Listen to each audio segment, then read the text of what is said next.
Game খেললে মিলতে পারে আপনারও প্রেমিকা এবং পরবর্তীতে সুযোগ আসতে পারে বিয়েরও। কি ভাবছেন মজার ছলে বলা হচ্ছে? আসলে এমনই এক গল্পকে বাস্তবে রূপান্তরিত করে দেখালো শান্তিপুর রাধানগর এলাকার বাসিন্দা সুব্রত বিশ্বাস। করোনাকালে লকডাউন থাকাকালীনই অনেকেই মোবাইলের গেমের প্রতি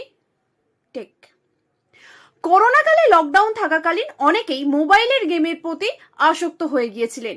দিন রাত মোবাইলে গেম খেলেই করোনাকাল পার করেছেন অনেকেই।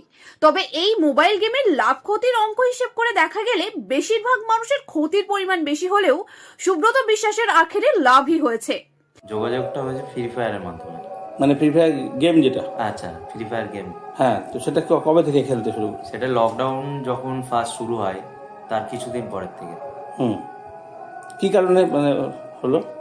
তো আমি দাদাভাই মোবাইলে কাজ করতাম, তো লকডাউনের মধ্যে কোনো কাজ মাজ কোনো কিছু ছিল না, ওটা টাইম পাস করার জন্য এবারটা তখন গেমটা নতুন উঠেছিল, এবারটা ওই সূত্রে গেমটা খোলা।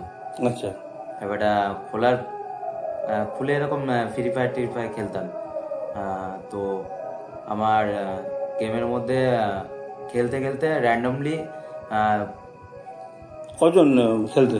আমরা 4 জন মিলে খেলতাম। আচ্ছা, তো তার মধ্যে আমরা 4 জন খেলতে খেলতে হঠাৎ করে মানে আমার টিমে যে একটা মহিলা বা একটা মেয়ে রয়েছে সেটা আমি জানতাম না। তো যখন জানলাম তাকে আমি একটা মেসেজ করেছিলাম, মেসেজটা রিপ্লাই দিয়েছিল 2 দিন পরে। তো দেওয়ার পরের থেকে কন্টিনিউ আমাদের কথা হয়, কথা হতে হতে একটা বন্ধুত্ব সম্পর্ক জড়ানোর পরে ও আমাকে কন্ট্যাক্ট নাম্বার শেয়ার করে বা আমি ওকে কন্ট্যাক্ট নাম্বার শেয়ার করি। শেয়ার করার পরে আমাদের মধ্যে কথা হয়, কথা হওয়ার পরে এবার গেমও চলে, এদিকে কথাও হয়। তো কথা বলতে বলতে একটা, এগুলো সব করোনা পিরিয়ডের মধ্যে? করোনা পিরিয়ডের মধ্যে। কি নাম মেয়ে? মেয়ের নাম প্রীতি প্রামাণিক। ও কি পড়াশোনা করতো তখন? পড়াশোনা করতো তখন। জানা যায় করোনাকালে ফ্রি ফায়ার গেম খেলার সময় পরিচয় হয় একটি মেয়ের সঙ্গে। তার সঙ্গে বেশ কিছুদিন গেম খেলে এবং গেম খেলার মাধ্যমে কথোপকথন শুরু হয় তাদের। এরপর সেই কথোপকথন থেকেই হয় বন্ধুত্ব এবং শেষে প্রেম, যার অন্তিম পর্যায়ে গিয়ে দাঁড়ায় বর্তমানে বিয়ে। জানা যায় সুব্রত বিশ্বাস একটি মোবাইল দোকানে কাজ করত। করোনার সময় দোকান বন্ধ থাকায় গেমেই মন দেয় তিনি এবং আলাপ হয় গার্ডেন রিচের বাসিন্দা প্রীতি প্রামাণিকের সঙ্গে। প্রীতিদের অবস্থাও আর্থিকভাবে সচ্ছল ছিল না। বাবা পেশায় ভ্যান চালক, বাড়িতে রয়েছে ছোট ভাই এবং মা। সেই সময় দ্বাদশ শ্রেণীতে পড়লেও আর্থিক অনটনের জন্য দ্বাদশ শ্রেণীর পরে আর পড়াশোনা হয়নি। এরপর বেশ কিছু বছর পরে তারা সিদ্ধান্ত নেয় পালিয়ে গিয়ে বিয়ে করবে, কিন্তু পরিবারকে বোঝানোর পরে পরিবার থেকে মেনে নেয় তাদের দুজনের সম্পর্ক এবং এক করে দেয় 4 হাত। ওই 5-6 বছর। তখন আপনি কি করতেন? তখন আমি পড়াশোনা করতাম, ক্লাস 11-এ পড়তাম। আর তারপরে পড়াশোনা করতাম, লকডাউনের সময় গেম খেলাটা মানে বেশি হয়ে গেছিল একটু, তখনই আরো হয়েছে। তখন স্কুল টুল বন্ধ ছিল বলে? তখন স্কুল বন্ধ ছিল। তো খেলতেন যখন, তখন অন্য কোনো মেয়েরা খেলতো নাকি বেশিরভাগ ছেলেরাই খেলতো? না, আমি মেয়েদের সাথে তেমন খেলতাম না, ছেলেদের সাথে খেলতাম না, একা একা খেলতাম। আর আমার ভাই আর ও যে মানে এখন যে আমার হাজবেন্ড, তার সাথেই আমি গেমটা খেলতাম, আর কেউ খেলতাম না।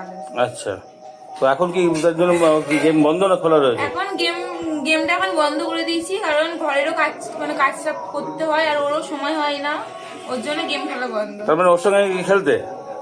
এবার এখন সামনাসামনি পেয়ে গেছে, এখন দরকার নেই। আচ্ছা, তো বাড়ি থেকে বাবা কি করেন? আমার বাবা ভ্যান চালায়। আচ্ছা, মা ভাই বোন?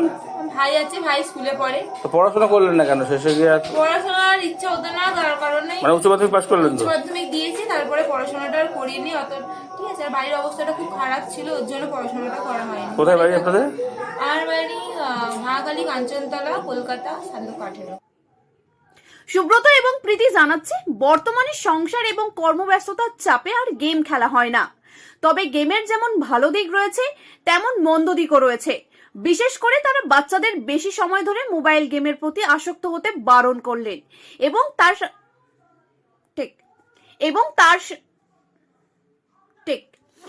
তার সাথে মজার ছলে তারা জানালেন যেসব ছেলেরা এখনো অবিবাহিত তারা একবার অবসর সময়ে গেম খেলে যাচাই করে দেখতেই পারেন। ভাগ্য ভালো থাকলে গেম খেলেই পেয়ে যেতে পারেন নিজের প্রিয়জনকে। নদিয়া থেকে মৈনাক দেবনাথের রিপোর্ট, লোকাল 18 বাংলা।